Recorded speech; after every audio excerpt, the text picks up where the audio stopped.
سنیں حضور نے کیا فرمایا۔ نبی پاک صلی اللہ تعالی علیہ وسلم نے دعا دی، کہا اے اللہ اس آدمی کے چہرے کو چمکتا دمکتا رکھنا۔ کیا دعا ہے، اور دی اس محبوب نے ہے کہ جو جب دعا کرتے تھے تو اعلیٰ حضرت بریلوی فرماتے ہیں قبولیت نیچے آ جایا کرتی۔ حضور نے دعا دی، کہا اے اللہ اس آدمی کے چہرے کو چمکتا دمکتا رکھنا جو میری حدیثیں یاد کرتا ہے اور پھر آگے بیان کرتا ہے۔ اس کے چہرے کو چمکتا دمکتا رکھنا، یہ رسول پاک صلی اللہ تعالی علیہ وسلم نے دعا دی۔ میرے عزیز، امام بخاری رحمۃ اللہ علیہ کے ایک شاگرد تھے محمد بن عباس، وہ کہتے ہیں مجھے امام بخاری نا حدیثیں لکھوایا کرتے تھے اور میں حدیثیں لکھا کرتا تھا۔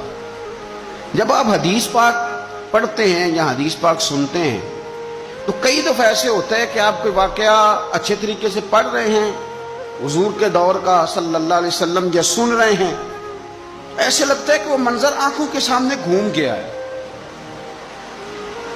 تو امام بخاری رحمۃ اللہ تعالی علیہ اپنے شاگرد کو حدیثیں لکھوا رہے تھے تو ایک خاص حدیث پاک کے لحاظ سے آپ نے فلسفہ بیان کیا۔ انہیں چونکہ حدیث پاک کے مشن سے پیار بڑا تھا امام بخاری کو، فرماتے ہیں 500 دینار میری ماہانہ آمدن ہے، میں ساری نبی پاک کے دین کے طالب علموں پہ خرچ کر دیتا ہوں۔